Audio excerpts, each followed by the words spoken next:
اسمي شيرين، وأنا من قرية ريفية بسيطة جداً. حصلت على دبلوم تجارة، وده كان إنجاز كبير في قريتي، لأن معظم البنات كانوا بيتجوزوا بدري ويسيبوا التعليم. أسرتي كانت فقيرة، لكن أنا كنت بحاجة دايماً إن ليا هدف في الحياة. لما تقدم لي شاب من نفس القرية اسمه سعد، كان وضعه المادي مرتاح جداً، عنده أرض وجاموسة، لكنه مش متعلم زيي. أهلي فرحوا بيه جداً وقالوا لي: التعليم مش هيملأ بطنك، المهم الراجل يكون ستار ويصونك. أنا كنت مترددة في الأول، بس اقتنعت بكلامهم وتمت الخطوبة بسرعة، وفي خلال شهور قليلة اتجوزنا. في بداية حياتنا الزوجية كنت سعيدة بصراحة. سعد كان راجل بسيط وطيب، وما حسيتش بفرق في التعليم بينا. هو كان عنده أرض وبيزرع فيها، وأنا قررت أشاركه الشغل رغم إني متعلمة. كنت بروح معاه الأرض وأزرع وأخدم على الأرض زي الرجالة بالضبط. كنت تعبانة جداً، لكني فرحانة لأني بحس إني بشاركه كل حاجة، وبنبني مستقبلنا وأولادنا مع بعض. مع الوقت حملت بابنتي الأولى شهد، وكانت أجمل حاجة في حياتي. سعد كان بيحبني وبيحترمني، وكنت بحس إني ملكة الدنيا. كان يسمع كلامي في كل حاجة، وأنا بقيت العقل المدبر للبيت وللأرض. أحسب وأخطط واشتري وأبيع، وهو واثق فيا 100%. الدنيا كانت ماشية زي الفل، والحمد لله. ربنا كرمنا وجبنا جاموسة، بعدين 2، والأرض بقت تنتج أكتر، وعيشتنا بقت أحسن من ناس كتير في القرية. كنت بحمد ربنا كل يوم إن اخترت سعد، وكنت شايفة إنه هدية من ربنا. لحد ما في يوم كل حاجة اتغيرت. مهما كانت حياتك مستقرة، في حاجة واحدة ممكن تهدم كل اللي بنيته في ثواني. إيه اللي حصل بعد كل السعادة دي؟ تابع معايا للجزء الجاي علشان تعرف السر اللي قلب حياتي رأساً على عقب. بدأت أحس إن في حاجة غلط في سعد. كان بيروح كتير من غير ما يقولي فين، ويرجع متغير مش زي الأول. بقى بارد معايا، مش بيهتم بالبيت، مش بيهتم بشهد ولا بالأرض. أنا كنت فاكرة إنه تعبان أو في مشكلة صحية، لكن الحقيقة كانت أصعب بكتير. واحد من القرية المجاورة اسمه حسن، راجل غامض وشكله مريب، دخل في حياة سعد فجأة. سعد بقى مربوط بيه بشكل غريب، يمشي وراه زي الظل. كل ما أسأله يقولي: سيبيها في حالها يا شيرين، أنا راجل وبعرف أتصرف. في يوم كنا واقفين في الأرض، ساب الشغل واتفرغ في التليفون مع حسن، ولما شافه قريب جري وراه وساب كل حاجة. أنا حسيت بغضب وخوف مش طبيعي. قفلت الأرض ورجعت البيت واستنيته.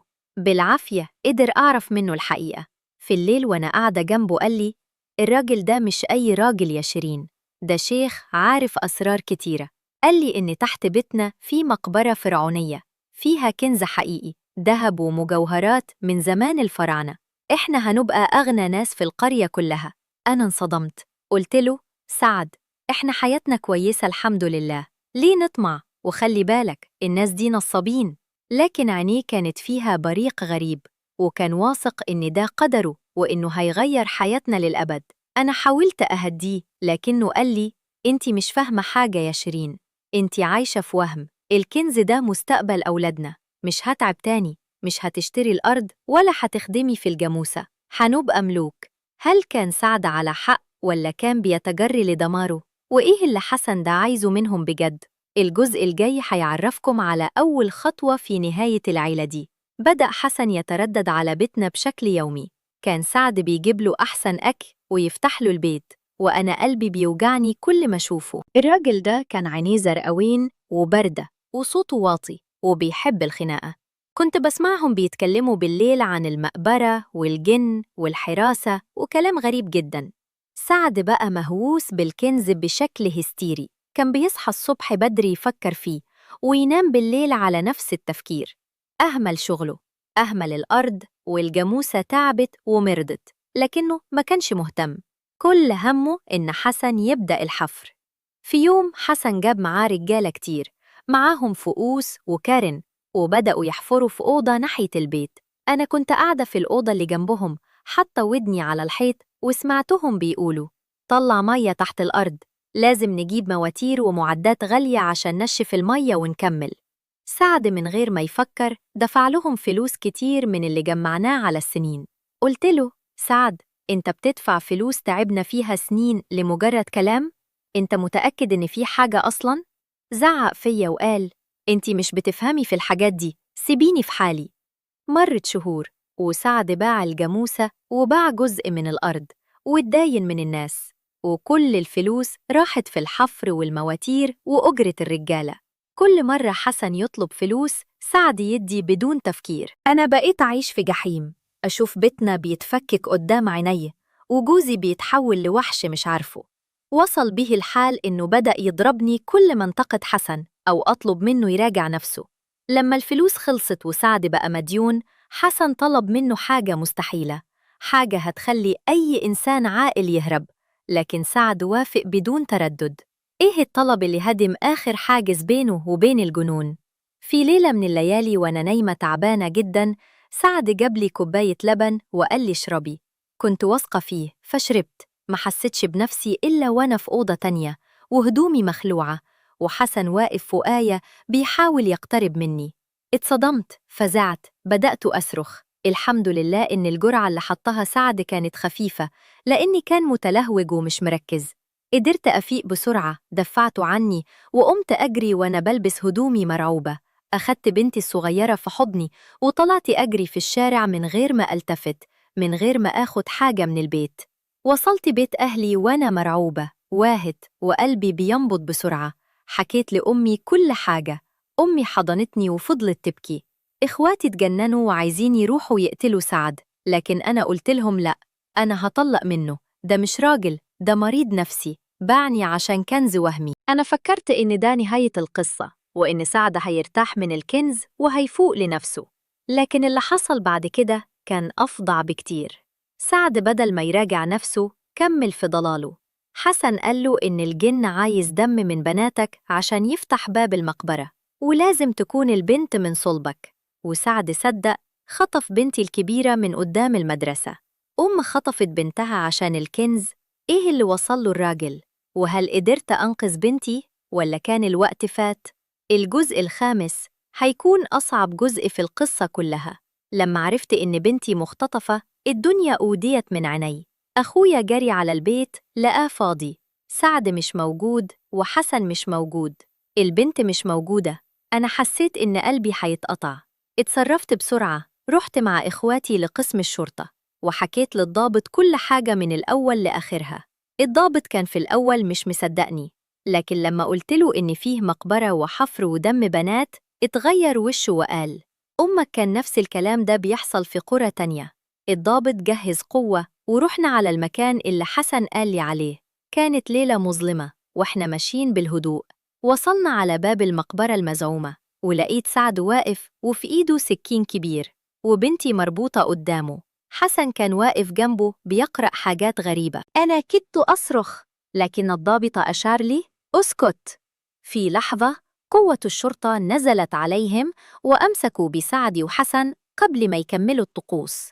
بنتي كانت خايفة وبتبكي، لكنها كانت بخير الحمد لله. أنا حضنتها وقعدت أبكي شكراً لربنا. سعد كان في حالة غريبة جداً، مش واعي باللي حواليه. كان بيصرخ: الكنز! الكنز طلع! سيبوني أكمله! حسن كان واقف ساكت وعينيه زرقاوين وبردة كده من غير أي ردة فعل. بعد التحقيق اتضح إنه حسن ده نصاب معروف في 3 محافظات، عمل قضايا كتير بالطريقة دي، وسعد كان واحد من ضحاياه الكتير. هل سعد ندم على اللي عمله؟ وهل حسن دفع تمن جريمته؟ ولا كل واحد راح في حاله؟ الجزء الأخير هيقولك مصير كل واحد فيهم، والعبرة اللي خدتها من القصة دي طول عمري.